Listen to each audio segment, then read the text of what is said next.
Sir, सारे सबूत सुरेखा की तरफ इशारा कर रहे। मुझे तो लगता है उसने बेहोश होने का नाटक भी किया है।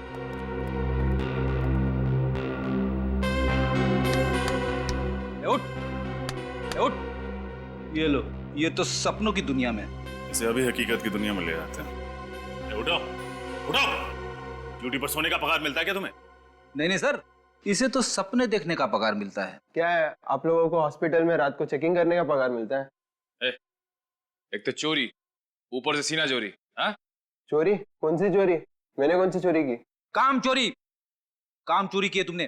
जाओ ना, क्यों दिमाग खराब करते हो? वैसे भी पेशेंट को मिलने का टाइम खत्म हो गया। चलो कल 5 से 7 के बीच में आना। चलो, good night. Good morning. CID? Surekha ji इसी कमरे में है? जी सर। चलो दिखा।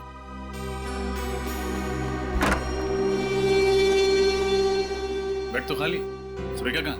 रात को 11 बजे चेकिंग के समय तो मेम साहब कमरे में थी, अचानक किधर गायब हो गई? जो सवाल हमें तुमसे पूछना चाहिए वही सवाल तुम हमसे पूछ रहे हो। सर, हमें इस पूरे हॉस्पिटल की अच्छी तरीके से छानबीन करनी पड़ेगी। हाँ निखिल, छानबीन तो करनी होगी। पूरा हॉस्पिटल छान मारो, देखो सुरेखा कहाँ।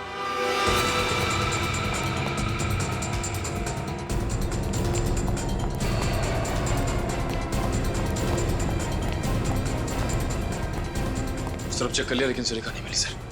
वहां पे भी नहीं है। कैसे हो गया ऐसे? हाँ सुरेखा। साहब मुझे कुछ नहीं पता साहब, मैं तो यहीं पर बैठा था। बैठे हुए नहीं थे, सोए हुए थे। ये कपड़े देखे तुमने?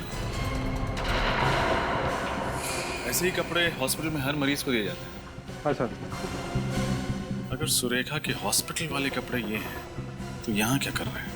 जो कपड़े सुरेखा पहन के हॉस्पिटल में आए थे वो कहाँ हैं? वो कपड़े तो यहीं पर रखे थे। सुरेखा के हॉस्पिटल वाले कपड़े यहाँ और उसके पर्सनल कपड़े गायब। सुरेखा खुद के कपड़े पहन के रफू चक्कर हो गई सर। बिल्कुल सही कह रहे हो फ्रेडी। उसने बेहोश होने का नाटक किया ताकि हम उसे यहाँ हॉस्पिटल में भर्ती कराएं और मौका मिलते ही वो यहाँ से भाग जाए। सर, हो सकता है इस पूरे चक्कर में कोई और भी है जो सुरेखा का साथ दे रहा है। लेकिन कौन कौन हो सकता है वो? कैसे पता चलेगा सर? इस पूरे हॉस्पिटल में लगे सीसीटीवी कैमरास की फुटेज देख के। चल। एक्सक्यूज मी, हमें पिछले 2-3 घंटे की सीसीटीवी फुटेज देखनी है। मगर आप लोग? हम लोग सीआईडी 10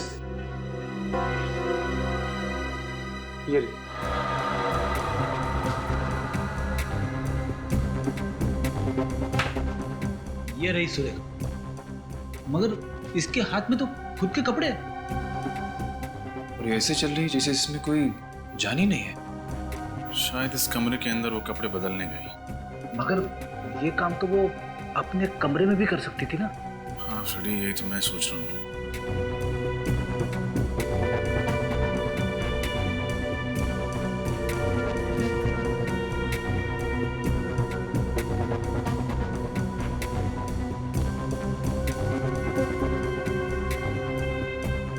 तो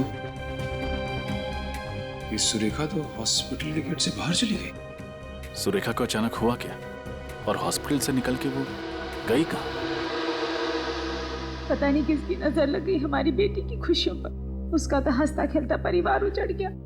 आप चिंता मत कीजिए माँ, भगवान पर भरोसा रखिए, सब ठीक हो जाएगा। उस वक्त कौन आ गया होगा? मैं देखती हूँ।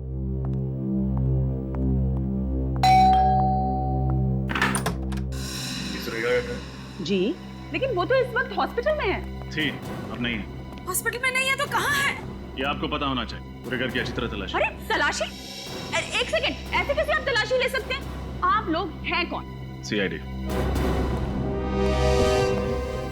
सीआईडी? मगर आपको तो मालूम है कि वो अपने पति प्रमोद की लाश को देखकर बेहोश हो गई थी। सब नाटक था ताकि वो हॉस्पिटल में भर्ती हो सके और फिर हमारी आंखों में धूल झोंक कर वहां से भाग सके। लेकिन सुरेखा ऐसा करेगी क्यों? आप उस पर झूठा इल्जाम लगा रहे हैं। आप बहुत अच्छे से जानती हैं सुरेखा, आपकी तारीफ। सर, ये हमारी बहू अमेरिका से आई है अपने भाई की शादी के लिए। तो आप सुरेखा की भाभी? जी। आपके पति मतलब कि सुरेखा के भाई आपके साथ आए? जी वो मेरे साथ नहीं आए, उन्हें कुछ जरूरी काम आ गया था, लेकिन अब वो फ्लाइट में बैठ चुके हैं, कल तक पहुंच जाएंगे। सर, सुरेखा घर में नहीं है। बताइए, कहाँ छुपा के रखा आपने अपनी बेटी को? मैं क्यों छुपाऊंगी सर? क्योंकि आपकी बेटी सुरेखा जी ने अपने ही पति का खून किया है। क्या? जी हाँ। एक मिनट, आप लोगों के पास सबूत क्या है कि सुरेखा ने ही प्रमोद का खून किया? मौका वारदात से जो हमें गन मिली उस पर सुरेखा की उंगलियों के निशान। उसके अलावा खून करते वक्त जो कपड़े उसने पहने थे वो खून से सने कपड़े उसी की वॉशिंग मशीन से बरामद हुए। नहीं सर, मेरी बेटी अपने पति का खून क्यों करेगी? भला कोई अपने ही हाथों से अपना सुहाग उजाड़ सकता है क्या? पैसों के लिए उजाड़ेगी। पैसों के लिए? जी हाँ, पैसों के लिए सगा भाई भाई का खून कर सकता है, तो एक पत्नी अपने पति का खून क्यों नहीं कर सकती? नहीं सर, सुरेखा को पैसे की कोई कमी नहीं थी। उसके पिताजी ने सारी जायदाद उसके नाम कर दी थी, बंगला, गाड़ी, सब कुछ। आपको यकीन नहीं आता है तो मैं कागजात आपको दिखा देती हूँ। देखिए, कहना तो नहीं चाहिए, लेकिन सुरेखा के पास प्रमोद से ज्यादा जायदाद थी, फिर वो पैसों के लिए उसका खून क्यों करेगी? इसका पता तो चल ही जाएगा। सर, इस सुरेखा को ढूंढेंगे किसे? कोई ना कोई रास्ता मिल ही जाएगा सुरेखा तक पहुंचने का। अब मैं अंदर आ सकता हूँ? आइए। क्या बात है? साहब, मैं सुरेखा जी के बारे में कुछ जानकारी देना चाहता हूँ। कौन है आप? सुरेखा को कैसे जानते हैं? साहब, मेरा नाम गौरव है। मेरी सुरेखा जी और प्रमोद जी के घर के पास ही किराने की दुकान है। वो अक्सर मेरी दुकान से ही खरीदारी करते। तो फिर? परसों रात में गांव के लिए ऑटो रिक्शा से स्टेशन जा रहा था। मेरी रात 2 बजे की ट्रेन थी। जब मैं घर से निकला तो मैंने देखा सुरेखा जी अपने घर के पास वाले पब्लिक पार्क में नंगे पैर नाच रही थी। क्या सुरेखा जी पब्लिक पार्क में नाच रही थी, और वो भी नंगे पांव? साहब, मुझे भी बहुत अजीब सा लगा। रात के 1 बजे का वक्त थोड़ा ही होता है पब्लिक पार्क में नाचने का। एक मिनट, क्या कहा तुमने? कितने बजे? 1 बजे। रात के 1 बजे? जी हाँ। रात के 1 बजे सुरेखा पब्लिक पार्क में नाच रही थी नंगे पांव, और सचिन उसी वक्त। और रात के 1 और 1:30 बजे के बीच में प्रमोद का भी खून हुआ। पूरे होश में थे जब तुमने देखा, या फिर कुछ शौक है तुम्हें? साहब, मैं पूरे होश में था, आप मेरा यकीन कीजिए। सर, कोई एक इंसान एक ही वक्त पे 2 अलग-अलग जगह पे कैसे हो सकता है? वही तो सचिन, वही तो। कुछ न कुछ तो गड़बड़ जरूर है, कुछ न कुछ तो गड़बड़ जरूर है। ठीक है, तुम जा सकते हो। पंकज, इनका फोन नंबर और एड्रेस ले लेना, जरूरत पड़े तो हम तुम्हें खुद से बुला लेंगे। हाँ सचिन, सुरेखा के बारे में और भी पूछताछ करनी पड़ेगी, और भी गहरी पूछताछ। तो सर, एक बार फिर से सुरेखा के घर की तलाशी ले लें? बिल्कुल बिल्कुल, ले लो उसके घर की तलाशी। कोई ना कोई सुराग तो वहां पर जरूर है जो हमारी आंखों से छूटा है। सर, किराने वाले ने जो बात बताई है उसे सुनकर मेरा दिमाग गोल गोल घूम रहा है। भला कोई आधी रात को, वो भी पब्लिक पार्क में, नंगे पैर क्यों नाचेगा? फ्रेडी, हमने सुरेखा के बारे में पता कर लिया है। उसे कॉलेज के दिनों से नाचने का बहुत शौक था, और शायद शादी के बाद वो ये शौक पूरा नहीं कर पाई, और इसीलिए पार्क में आके। सर, बैट पे मिट्टी लगी। हाँ फ्रेडी, पर हो सकता है ये मिट्टी किसी के जूतों से लग गई हो। हमें ठोस सबूत चाहिए, इससे काम नहीं चलेगा। अंदर चल के देखते हैं। एक एक कमरा छान मारना, किसी भी चीज को नजरअंदाज मत करना। जल्दी।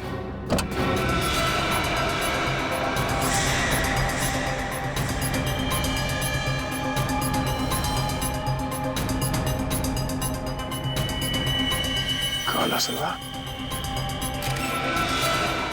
सलवार में मिट्टी भी लगी हुई है। डॉक्टर सालू के हिसाब से प्रमोद की मौत रात 1 बजे के करीब हुई थी, और एक इंसान एक ही समय पे 2 जगहों पे कैसे हो सकता है?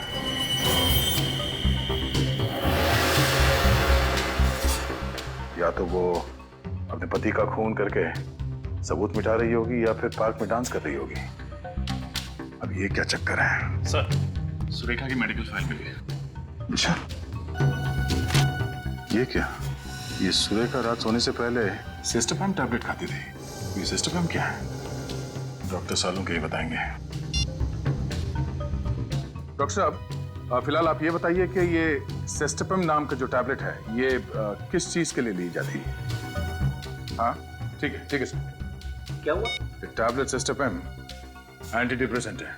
मतलब सुरेखा को डिप्रेशन की बीमारी? पर ये बात सुरेखा की माताजी ने हमें क्यों नहीं बताई? सर कहीं ऐसा तो नहीं कि सुरेखा की माँ ने हमसे ये बात जानबूझ के छुपा के रखी हो? अब ये तो हमें ये डॉक्टर बताएंगे जिसने सुरेखा को ये दवाई प्रिस्क्राइब की थी, डॉक्टर जितेन। ये 2 गोलियां ले लीजिए, इससे तुम्हारी दिमागी दृश्य कम हो जाएंगे। मनसुख, इन्हें ले जाइए। आइए।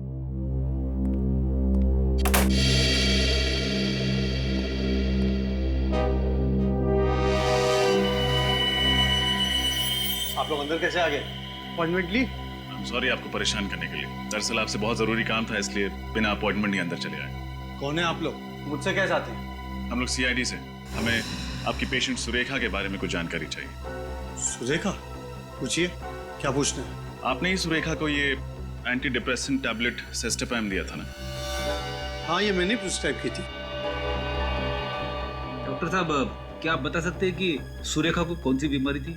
देखिए, मैं एक साइकियाट्रिस्ट हूँ और साइकियाट्रिस्ट होने के नाते मैं अपने किसी भी मरीज के बारे में किसी को भी कुछ बताना उचित नहीं समझता। हम समझ सकते हैं, लेकिन सुरेखा के पति प्रमोद का खून हो गया, वो भी उन्हीं के घर में। खून हो गया? कब? परसों रात को।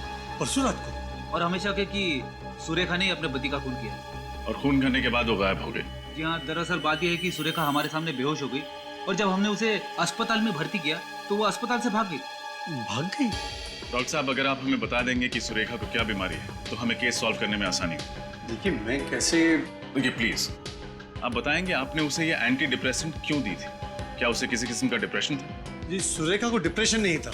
सुरेखा को दरअसल नींद में चलने की बीमारी थी। नींद में चलने की बीमारी? जी।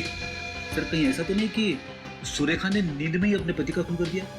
डॉक्टर साहब, नींद में चलने वाला आदमी नींद में खून कर सकता है? वेल, हाँ भी और ना भी। मतलब क्या सुरेखा ने इससे पहले भी नींद में कोई अजीब सी हरकत की थी? प्रमोद ने मुझसे कहा था कि एक बार रात को वो जब उठा तो सुरेखा बिस्तर पे नहीं थी। पूरा घर छान मारने के बाद उसने देखा सुरेखा घर पर भी नहीं थी। फिर वो जब उसे ढूंढने के लिए बाहर निकले तो उसने देखा कि सुरेखा पब्लिक पार्क में नंगे पांव नाच रही थी। पब्लिक पार्क में नाच रही थी? जी। इसका मतलब सर किराने वाला सच बोल रहा था? उसे बचपन से नाचने का शौक भी तो था। ये मुमकिन है, क्योंकि इंसान अपने कॉन्शियस यानी सचेतन अवस्था में जो चीज पसंद करता है वही चीज वो अपने सबकॉन्शियस यानी अर्धचेतन अवस्था में करता है, भले वो नींद में क्यों ना हो। लेकिन डॉक्टर साहब, नींद में कोई किसी का खून कर सकता है? वेल, इस संभावना को नकारा नहीं जा सकता, क्योंकि कुछ साल पहले अमेरिका में एक ऐसा केस हुआ था जहाँ पे एक आदमी ने अपने भाई का खून कर लिया और कोर्ट में ये साबित हुआ कि वो अपने भाई से बेहद नफरत करता था। इसलिए उसने अपने भाई को अपनी सबकॉन्शियस यानी अर्धचेतन अवस्था में मार डाला। लेकिन सर सुरेखा की बातों से तो ऐसा लग रहा था कि वो अपने पति से बहुत प्यार करती थी। समझ में नहीं आ रहा डॉक्टर साहब। जहां तक मुझे पता है अर्धचेतन अवस्था में कोई आदमी चीजों को छुपाएगा नहीं। Am I right? ठीक कह रहे हैं आप। अजीब बात है, हमें गन मिली कचरे के डब्बे में बहुत सारे कागजों के नीचे छुपाई हुई, और खून से सना हुआ नाइट ड्रेस में वो भी वॉशिंग मशीन के अंदर बहुत सारे कपड़ों के नीचे छुपाया हुआ। और सर किराने वाले के हिसाब से तो जब प्रमोद का खून हुआ तब तो सुरेखा पब्लिक पार्क में नाच रही थी। वही तो, एक ही आदमी एक ही समय पर दो जगह पर कैसे हो सकता है? अजीब चक्कर है। कोई ऐसा तो नहीं कि सुरेखा की इस बीमारी का कोई और ही फायदा उठा रहा है? हो सकता है, और अगर ऐसा है तो हमें जल्द से जल्द सुरेखा को ढूंढना होगा, क्योंकि अब उसकी जान को खतरा हो सकता है। सर। हाँ सर, उस रात जब सुरेखा जी हॉस्पिटल से गायब हुई थी तो इस रिक्शा वाले ने उन्हें देखा था। तुमने सुरेखा को देखा था? जी साहब, और वो मैडम बड़ी अजीब तरीके से चल रही थी। अजीब तरीके से? मतलब खोई खोई भी लग रही थी। खोई हुई सी लग रही थी? जी हाँ, और एक बात और, एक आदमी उनका पीछा भी कर रहा था। एक आदमी उसका पीछा कर रहा था? जी हाँ। तो क्या तुमने उस आदमी को देखा है? जी। तो उसकी शक्ल बनवा सकते हो, स्केच? जी हाँ, बिल्कुल बनवा सकता हूँ। वो आदमी ऐसा ही दिखता है? जी हाँ, बिल्कुल ऐसा ही दिख रहा था। लीजिए।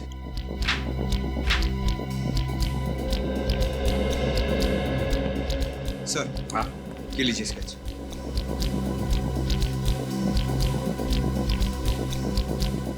अच्छा, तो ये है वो आदमी जो सुरेखा का पीछा कर रहा था। रेडी? क्या हुआ? कुछ नहीं सर, सर इस आदमी को मैंने कहीं देखा है। तुमने देखा इस आदमी को? हाँ सर। कहां पर? याद करो, याद करके बताओ। याद आया सर, इस आदमी को मैंने डॉक्टर जितेन के कैबिन में से बाहर निकलते हुए देखा। डॉक्टर जितेन के कैबिन से बाहर निकलते हुए देखा था इसे? कहीं इस आदमी ने तो नहीं सुरेखा को अगवा किया? डॉक्टर जितेन के पास जाकर पूछताछ करो, पता लगाओ इस आदमी के बारे में। आप लोग फिर से? माफ कीजिएगा, आपसे फिर से मिलना जरूरी था क्योंकि सुरेखा की जिंदगी और मौत का सवाल है। क्या हुआ सुरेखा का? मिल गई वो? जी नहीं, अभी तक तो नहीं मिली। यह आदमी कल आपके कैबिन में से बाहर निकला था जब हम यहाँ पे आए थे। आप इसे बुला सकते हैं? ये तो मेरा असिस्टेंट मनसुख है, लेकिन इसका सुरेखा के साथ क्या लेना देना? हमें शक है कि इसी ने सुरेखा को अगवा कर लिया। क्या मनसुख ने सुरेखा को अगवा किया? हाँ, मनसुख आपकी क्लिनिक में कहीं दिख नहीं रहा। आज काम पे नहीं आया क्या? नहीं, वो सुबह उसका फोन आया था और कह रहा था कि उसकी माँ की तबीयत अचानक खराब हुई है, इसलिए 3-4 दिनों तक नहीं आएगा। लगता है हमारा शक सही निकला है। मनसुख के घर का पता मिलेगा? हॉस्पिटल वालों ने जो मनसुख का एड्रेस दिया था यही है ना? हाँ सर। लेकिन मुझे लगता नहीं कि मनसुख को हमें देख के खुशी होगी। हमें देख के किसे खुशी होती है? मुझे मायूस हो जाता है क्योंकि जानता है कि उसका वक्त पूरा हो गया।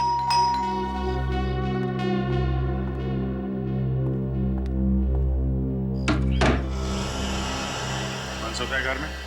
नहीं। आपसे कितने पैसे उधार लिए उसने? अरे वाह, इतनी ईमानदारी, वो भी आज के जमाने में। कमाल है। ईमानदारी नहीं सर, मजबूरी कहिए इसे। कैसी मजबूरी? वैसे आप लोग कौन हो? सीआईडी। सीआईडी? सीआईडी से भी मनसुख ने उधार ले लिया। सीआईडी को उल्लू बना के पैसे निकालना मुश्किल ही नहीं, नामुमकिन है। वैसे हम लोग पैसे मांगने नहीं, मनसुख के बारे में पूछताछ करने आए। पूछताछ करें? ये मनसुख सबसे पैसे उधार लेता है क्या? गली का भिखारी रह गया था, वरना वो तो उससे भी उधार ले लेता। मैं तो उसकी आदत से परेशान हो गई हूँ सर। वो खुद तो अस्पताल में पड़ा रहता है दिन भर, और उसके पीछे उसके लेनदारों को जवाब मुझे देना होता है। वैसे मनसुख की माँ की तबीयत कैसी है? मनसुख की माँ की तबीयत? हाँ, यही कहते उसने हॉस्पिटल से छुट्टी ली। हे भगवान, इस हद तक गिर गया मनसुख। कहना क्या चाहती, साफ साफ बताइए। जी, मनसुख की माँ की मौत तो 2 साल पहले ही हो गई थी। हाँ? फिर उसने झूठ क्यों बोला? पता नहीं क्यों, वो तो मुझसे भी झूठ बोलकर ही गया होगा। आपसे क्या बोला? कहाँ जा रहा है? वो कल दोपहर को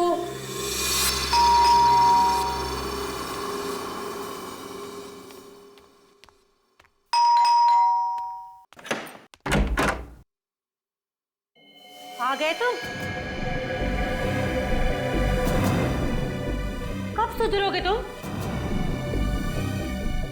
मैं कुछ कह रही हूँ। अरे कुछ बोलते क्यों नहीं हो? और ये तुम्हारे हाथ में क्या है? अरे छोड़ो तो यहाँ छोड़ो।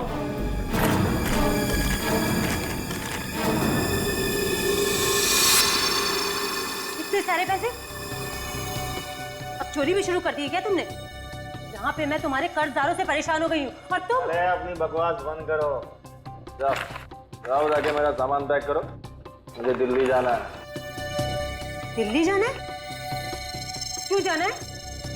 अरे हॉस्पिटल का कुछ सामान खरीदना है, ये वैसे मुझे डॉक्टर साहब ने दिए। अब जाओ ना, जाओ जल्दी करो, जाओ।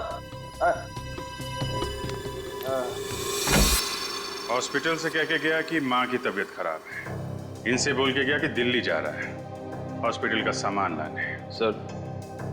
सर मुझे लगता है सुरेखा और प्रमोद के केस में जरूर इस मनसुख का हाथ है। हाँ सर, इस केस से मनसुख का कुछ न कुछ तो कनेक्शन जरूर है। ये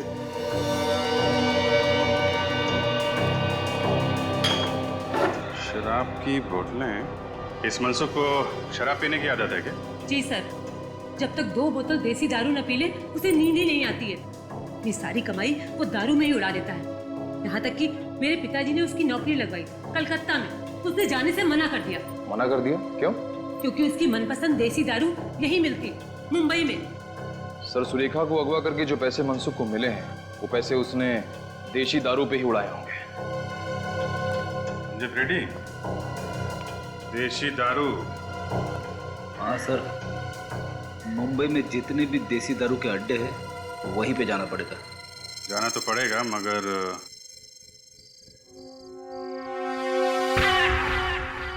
गुड। अच्छा है, याद है ना तुम्हें क्या करना है? हाँ, मनसुख के बारे में पूछताछ करनी है। Very good. और अगर कोई पूछे कि तुम कौन हो तो यही कि मैं एक सीआईडी ऑफिसर फ्रेडी हूँ। तेरे की तुम फ्रेडी नहीं हो, तुम एक टपोरी हो। पप्पू, पप्पू टपोरी, समझे? आई एम सॉरी सर, मैं तो भूल ही गया। मैं पप्पू टपोरी और मैं कल्लू टपोरी। ठीक है, सिर्फ इतना याद रखना कि तुम मुन्ना भाई के गैंग के आदमी हो और मनसुख को ढूंढ रहे हो, क्योंकि मनसुख ने मुन्ना भाई से पैसे उधार लिए हैं लेकिन वापस नहीं लौटाया है। समझ गए सर? गुड। अब जाओ और ओवर एक्टिंग मत करना, समझे? जैसे ही कुछ पता चले मुझे फोन करना। निकल लो।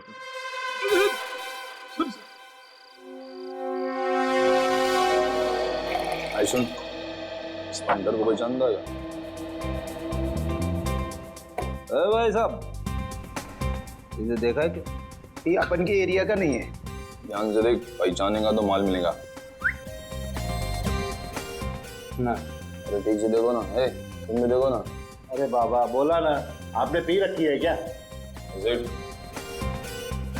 आदमी का टुकड़ा पहचान दो क्या? हाँ, आपको बोल रहा हूँ। अरे पी तुमने रखी है? नहीं पहचानता, जाओ यहाँ से। और वो उधर चेक कर लिया लेकिन कुछ पता नहीं चला। मुझे भी कुछ नहीं मिला है, ना मनसुख फंसुख कुछ नहीं है। एक बार बचता है, रोशनी बात। वहीं पे चल के मनसुख पे रोशनी डालते। चलो।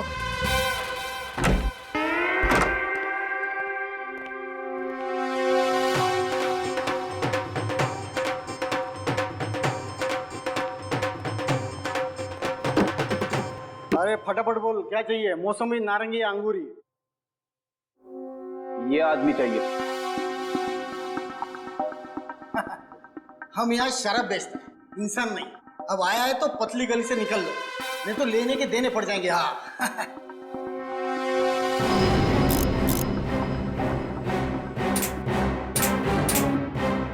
एक गोली शरीर के अंदर जाएगा और तुम 4 कंधे पे इधर से बाहर जाएगा। कौन है आप लोग? अपन पप्पू टपोरी और ये कल्लू टपोरी। मुन्ना भाई के पंटर है दोनों। मुन्ना भाई? पहली बार नाम सुना है मैंने।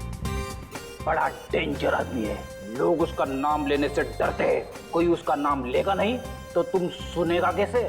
अच्छा अच्छा, ऐसा है क्या? अब चल फटाफट बता, मनसुख पिछले 10 घंटे में इधर आया था कि नहीं आया था? देख, उसने मुन्ना भाई से पैसे उधार लिए और फिर गायब हो गया, समझा? देख, अगर तुम अपन को बताएगा कि मनसुख किस कोने में गिरा पड़ा है तो अपन तेरे को मालामाल कर देगा। सचमुच? तुम अपन को इनाम देगा तो अपन तुम्हारा काम क्यों नहीं करेगा? फटाफट बता, मनसुख किधर है? कल रात को मनसुख इधर आया था। हाँ, फुल 2 दारू पिया और रहने के लिए एक कमरा मांगा। अपन ने सिर्फ 500 रुपए में उसको पीछे वाला खोली दिया, सोने के वास्ते। हाँ, अब चल फटाफट दिखा उसका खोली किधर है। अपना धंधे का टाइम है ना, अपन अभी नहीं आ सकता है। हाँ।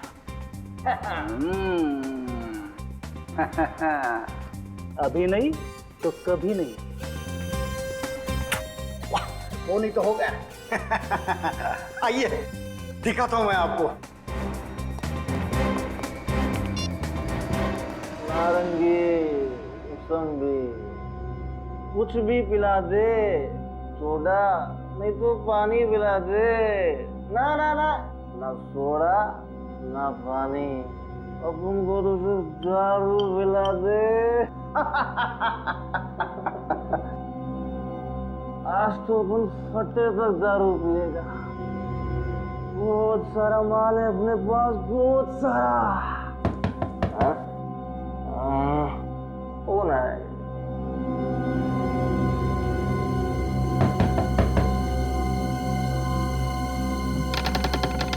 अरे जेठ, तुम जियो हजारों साल। सेठ, अभी अपन तुम्हारे पास ही आने वाला था। वो क्या है ना, दारू खत्म हो गया है, 2 बोतल चाहिए बस। अरे मनसुख, पहले इन लोगों से मिल ले।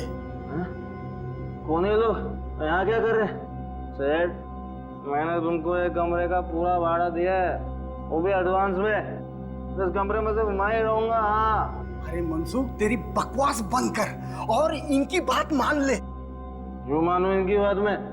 कौन है ये लोग? अरे ये मुन्ना भाई के आदमी लोग हैं। मुन्ना भाई? कौन मुन्ना भाई?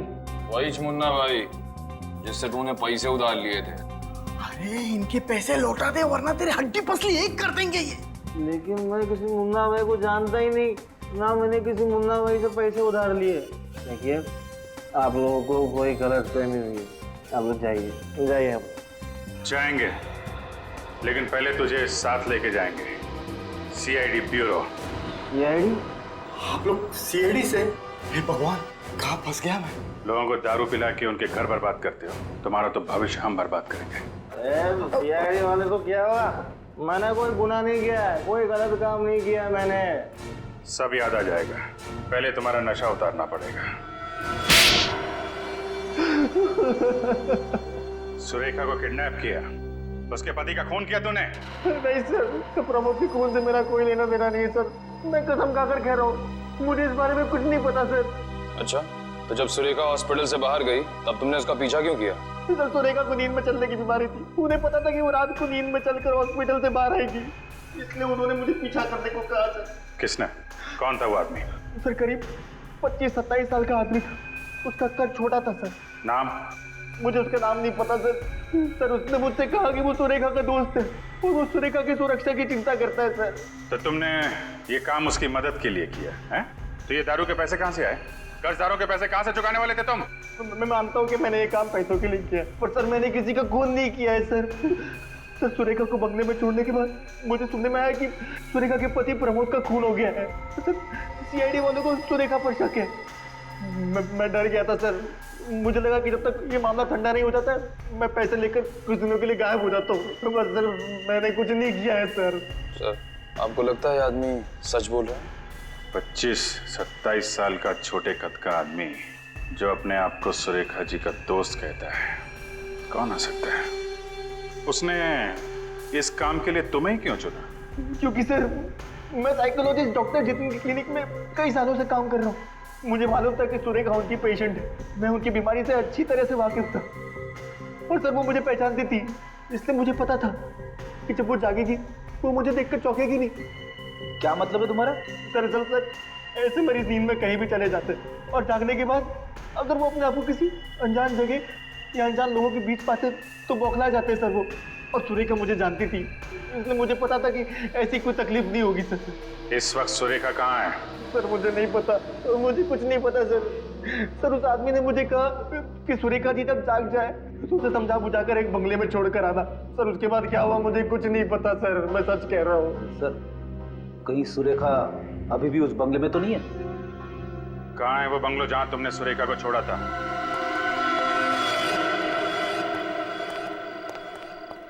मनसुख ने यही पता बताया था ना? हाँ सर। तो दरवाजा तोड़ दें या बिल मार के दरवाजा खुलने का इंतजार करें? पहले सीधी उंगली से घी निकालने की कोशिश करते हैं, जरूरत पड़ी तो उंगली टेढ़ी कर देंगे।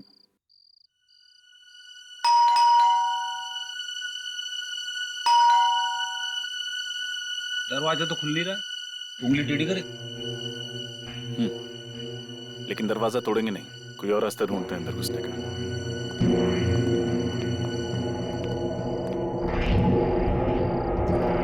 सर, ये तो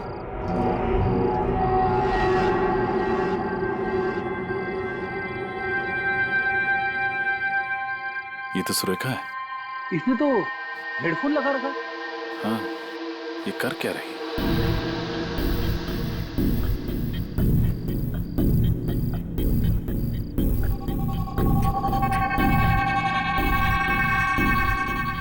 सर, ये तो पंखे पे लटकने की तैयारी कर रही है। अंदर चलो। सुरेखा, सुरेखा उठो, ठीक है, पानी लो। मैं सुरेखा हूँ, मैं गले में फांसी का फंदा डालकर आत्महत्या करना चाहती हूँ। सुरेखा, सुरेखा होश में आओ, उठो।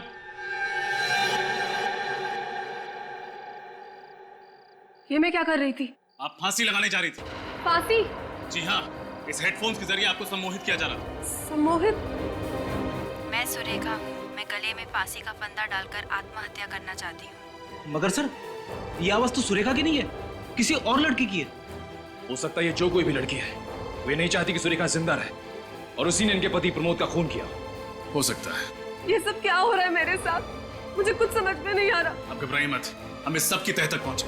मगर सर, हमें पता कैसे चलेगा कि इस सब के पीछे कौन है? इसी जगह पर खूनी का इंतजार करके, क्योंकि जिस लड़की की भी आवाज इस हेडफोन से आ रही वो यहाँ वापस जरूर आएगी। ये देखने की सुरेखा जिंदा है या फिर मर गई है।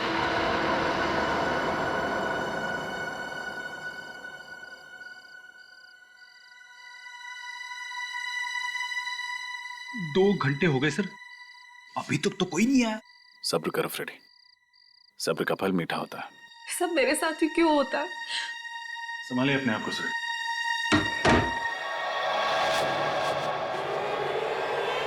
माय गॉड, यहाँ पर तो सिर्फ रस्सी है। सुरेखा कहाँ गई? सुरेखा पहुंच गई। सुरेखा यही है, जिंदा है। तुम लोगों का पर्दाफाश हो चुका है। कौन है आप लोग? हम लोग सीआईडी से। सीआईडी? कहाँ भाग रहे हो? कमर में दर्द हो जाएगा। कौन है आप लोग? बोलिए, और मुझे मारना क्यों चाहते थे? क्या आप इन्हें नहीं जानती? जी नहीं, मैं इनसे पहली बार मिल रही हूँ। अरे तो फिर ये लोग आपको क्यों मारना चाहते? इस बात का जवाब तो यही दोनों देंगे। क्यों मारना चाहते हो तुम सुरेखा को? हमने ये सब उसके कहने पे किया था। किसके कहने? जिसका ये प्लान था। किसका प्लान था? कुछ समझ नहीं आ रहा है माँ, हो क्या रहा है? मेरी भी कुछ समझ में नहीं आ रहा है, ये सब क्या हो रहा है। माँ, सुरेखा दीदी और प्रमोद जीजू का आपसी रिश्ता कैसा था? मतलब उनके बीच में कोई तनाव या झगड़ा हो रहा हो, या फिर जीजू का किसी और लड़की के साथ अफेयर हो और ये बात दीदी को पता चल गई हो, दीदी ने गुस्से में आकर उन्होंने जीजू का खून कर दिया हो। शर्म आनी चाहिए तुम्हें, अपनी बहन के बारे में ऐसे बोलते हुए। तुम अपनी बहन के बारे में ऐसे सोच भी कैसे सकते हो? बस बस बस माँ, बस कीजिए। आपको भी सुरेखा पर ही शक है? शक नहीं है, लेकिन सारे सबूत उन्हीं की तरफ इशारा कर रहे हैं और सीआईडी को भी यही लगता है। मैं देखता हूँ।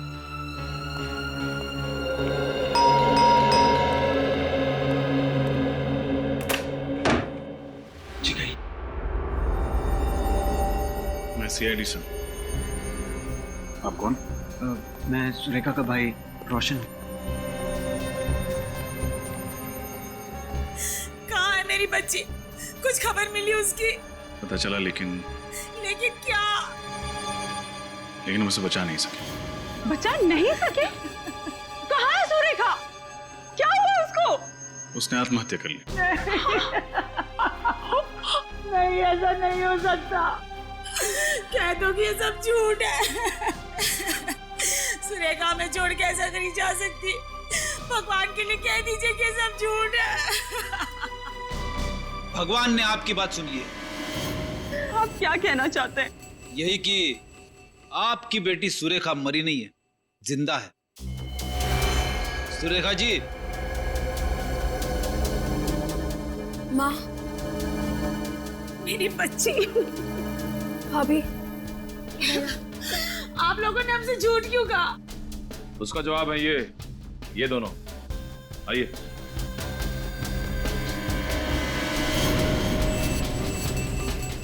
भैया,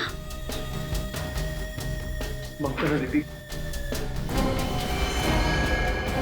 स्वाति जी, भागने की कोशिश बेकार है, सो प्लीज अब बताओ, क्या दुश्मनी थी तुम्हारी प्रमोद के साथ जो तुमने उसका खून किया?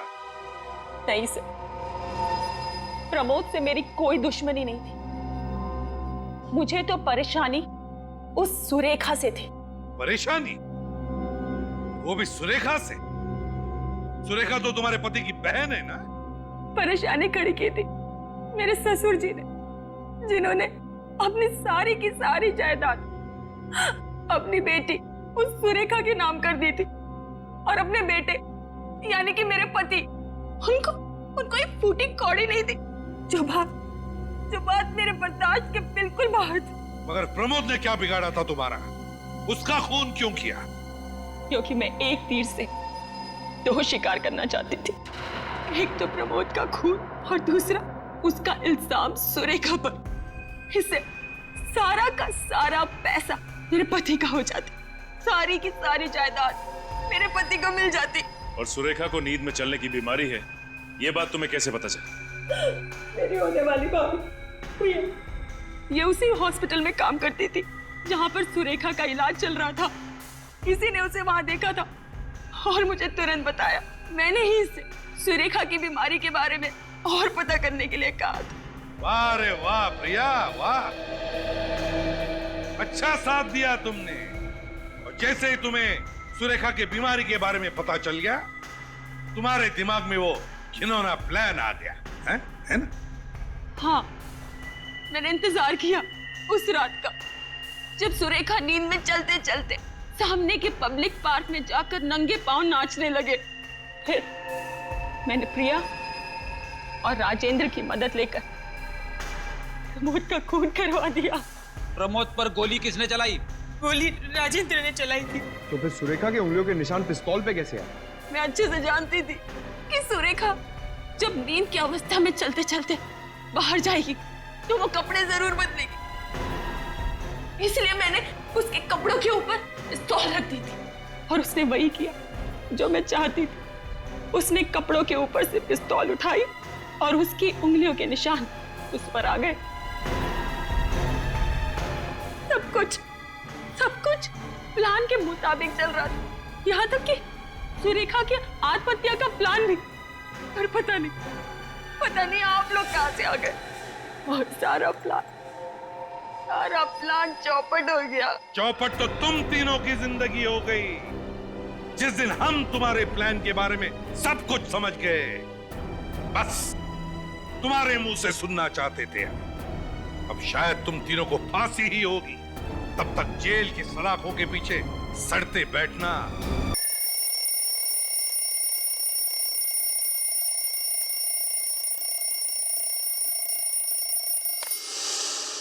ये सर में दर्द क्यों हो रहा है? चाय पीती हूँ, बेहतर महसूस होगा।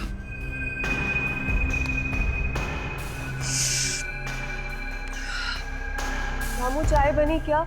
जी मैडम, अभी लाता हूँ। रामू, थोड़ा जल्दी करो, मेरा सर बहुत भारी हो रहा है।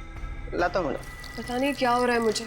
रात तो नींद भी अच्छी आई थी और खाना भी तो घर पर ही खाया था, फिर अब ये अजीब सा क्यों लग रहा है? मैम साहब, आपके सर दर्द की दवा लाऊं क्या? नहीं रामू, चाय पी लेती हूँ, शायद उससे ठीक हो जाए। ठीक है मैम साहब, मैं साहब को चाय दे के आता हूँ। तुम रहने दो, मैं देकर आती हूँ। कल देर रात तक काम कर रहे थे, अभी भी सो रहे हैं। ठीक है मैम साहब। फिर प्रमोद भी ना, फिर लेट हो जाएगा तो मुझ पर चिल्लाएंगे। प्रमोद, देखो उठो अभी। देखो मेरी तबीयत पहले से ही ठीक नहीं है, अब तुम मुझे और तंग मत करो। तुम्हारी चाय भी तैयार है। प्रमोद, प्रमोद।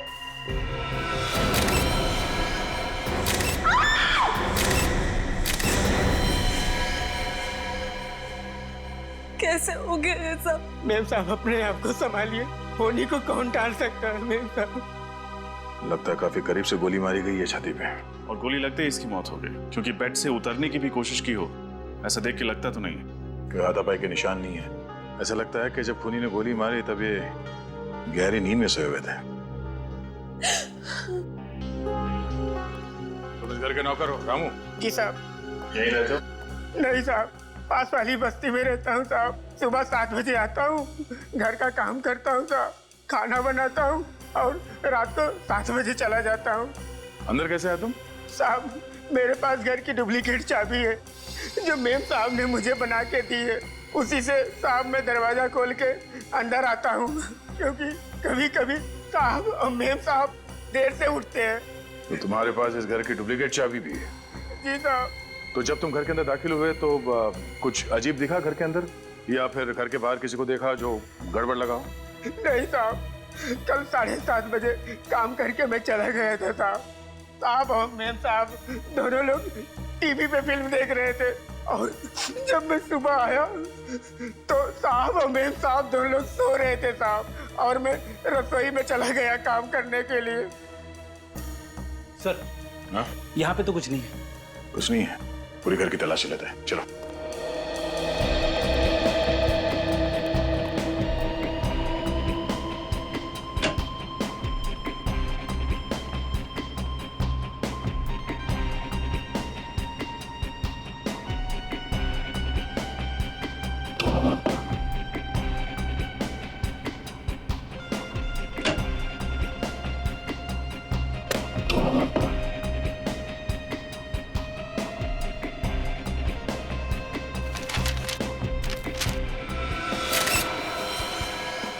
सर अब रेडी? स्टडी रूम में से गन मिली है। गोली चली है। साहब इस बंदूक के बारे में मैं कुछ नहीं जानता हूँ साहब, मैं बेकसूर हूँ साहब, मैं बहुत ईमानदार हूँ साहब, मैंने कुछ नहीं किया साहब। ये लो, हमने तो तुमसे कुछ पूछा ही नहीं और तुम खुद ब खुद बोल पड़े। अब तो हमारा शक यकीन में बदल गया है। प्रमोद जी का खून तुम्ही ने किया है। नहीं साहब, मैंने कुछ नहीं किया साहब। सुरेखा जी, आपका क्या कहना है इस गन के बारे में? सुरेखा जी, मैं आपसे पूछ रहा हूँ, आपने गोली चलने की आवाज सुनी थी? नहीं, मैंने कोई आवाज नहीं सुनी। और ये गन कहाँ से आई मुझे ये भी नहीं मालूम। जिस कमरे में आप सो रही थी उसी कमरे में आपके पति प्रमोद की गोली मार के हत्या हुई और आपने गोली चलने की आवाज नहीं सुनी है? सर, वॉशिंग मशीन के अंदर ये खून से सने हुए कपड़े मिले। इस कपड़े को तो पहचानती हैं आप? हाँ, ये तो मेरी नाइट ड्रेस है, लेकिन इस पे खून कहाँ से आया? आप जवाब दीजिए, इस पे खून कहाँ से आया? मुझे नहीं पता इस पे खून कहाँ से आया। सुरेखा जी, आप झूठ बोल रही हैं। मैं आपसे झूठ क्यों बोलूंगी? क्योंकि आपने अपने पति प्रमोद का खून किया है। मैं क्यों अपने पति को मारूंगी? मैं तो उनसे बहुत प्यार करती थी। झूठ। मैं झूठ नहीं बोल रही हूँ, मैंने कुछ नहीं किया, मैं बिल्कुल निर्दोष हूँ। मेरी बात को यकीन कीजिए। कैसे मान ले कि आप निर्दोष हैं? जिस कमरे में आप सोई थी उसी कमरे में आपके पति का खून हो गया। आपने गोली चलने की आवाज नहीं सुनी। आपको यह तक नहीं पता कि आपके पति की मौत कब हुई है? मेम साहब सच बोल रही साहब। चुप, कब से काम कर रहे हो तुम यहाँ? 3 साल से साहब, और मेम साहब को और साहब को मैंने कभी भी झगड़ते हुए नहीं देखा साहब। झगड़ते नहीं देखा इसका मतलब ये नहीं कि आपकी मेम साहब खून नहीं कर सकती। सुरेखा जी, आप इन्हें अपने पति का खून किया है और जो कुछ भी हुआ आप साफ साफ बताइए हमें। मैं बिल्कुल निर्दोष हूँ, मैंने इनका खून नहीं किया है। मैं निर्दोष हूँ।